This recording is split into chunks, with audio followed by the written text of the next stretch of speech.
Hi everyone, welcome back to Online Darts. We're here at the Target Fishing with the Stars and we've got the 16 times world champion Phil Taylor. Phil, it's been quite a good morning for yourself. I've really enjoyed it, but I've lost 2 or 3. I've been snapped twice and I've had one come under here and he snapped me. I'm like, oh. The best ones as well. It's so addictive, this sport is, trust me. And when they say too, you do get hooked on it, I must admit. But here for a great cause, raising money for a great Even project. better, yeah, of course it is. Anything that we do. I'm a big charity man anyways, you know, so this is extra special for me. As well, lockdown now coming towards an end. How was lockdown for yourself? Obviously, I know you don't play, but exhibition-wise... Fine, really. I mean, it's that's been my life for like 30 years, you know, being stuck in hotels and on aeroplanes, so it's basically no different for me. I've quite enjoyed being at home, you know, sleeping in my own bed for a few months, which I've never done in 30 years.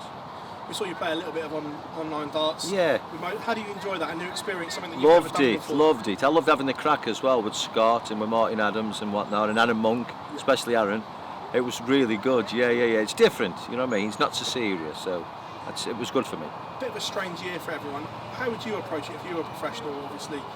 I don't know what to do. It's something you've got to get used to. It's, you know, we have played a tournament in Crandon Park where there's no crowds.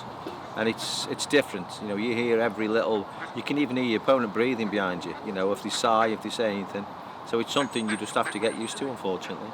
Obviously, Dimitri won the World Match Play, the second biggest ranking event behind closed doors. Will there be question marks over that because of the circumstances, or is that something that you can never take away from him? Well, it's again, Michael, you know, he was the favourite and he's got to get used to it, you know, and so's Gary Anderson and so's Adi, you know, and it's just a different game altogether. It's not the game we're used to. We saw Michael look very flat at the World Match Play. Do you think that's his dominance now over with? I'm not saying he's a bad player and he'll still win tournaments, but that dominant spell that he had where he won everything. That's not just about darts anymore, is it? You know, Michael's got 2 young kids he's got to think about.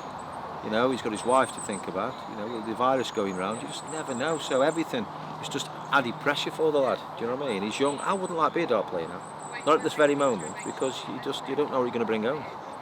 Adrian had a very good World Match Play and revealed that you spoke to him in lockdown and it seemed to have a good effect on him. What did you say to him? Get off your arse and start practising, you useless bugger.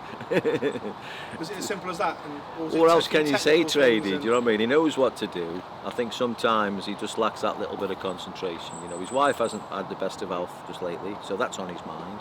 He's got a large family now, he's got a few kids, so again, he's thinking about the virus, what can I bring home, you know, my wife's not very well as it is, so all this is added pressure. You know what I mean? You haven't got to just look at the dart player and say, oh, he's not playing very well, he's rubbish.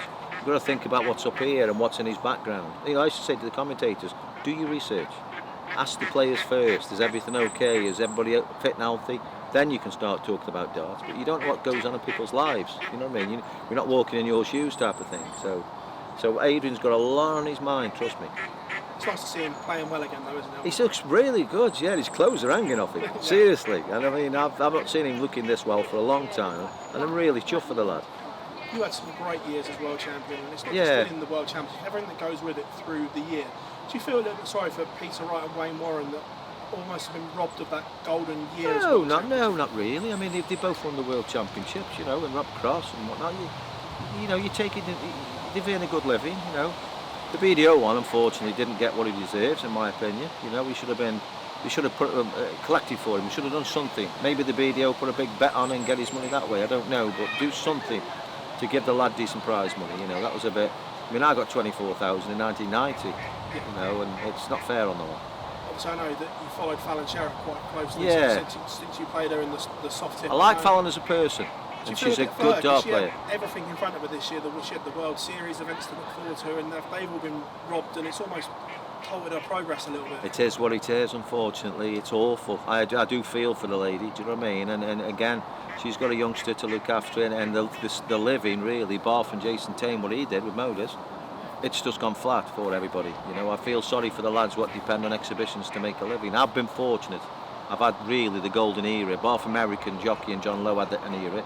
I had the next golden era where I earned an absolute fortune. So, you know, these lads now are just beginning to make some money, proper money, and it's all just stopped. And I've got a lot of business friends as well where they are losing millions. Do you know what I mean? I feel so sorry for people. PDC have announced a semi-ladies tour, the women's series coming up. Yeah, that's good. Is that a good thing? Is that something the ladies game needed and the PDC needed to do for the ladies? Yeah. Well, I mean, it'd be fantastic for the manufacturers like Target and other manufacturers, you know, to get the ladies involved and to show the ladies staying at home and looking after the children, and sometimes they, you know, if they're working, they can come home and have a bit of fun rather than sitting watching TV or playing on these things all night. Have a game of darts because it's good for your kids' education as well. See, I mean, I get my grandkids into darts because of the mental arithmetic, and they're really good at it now.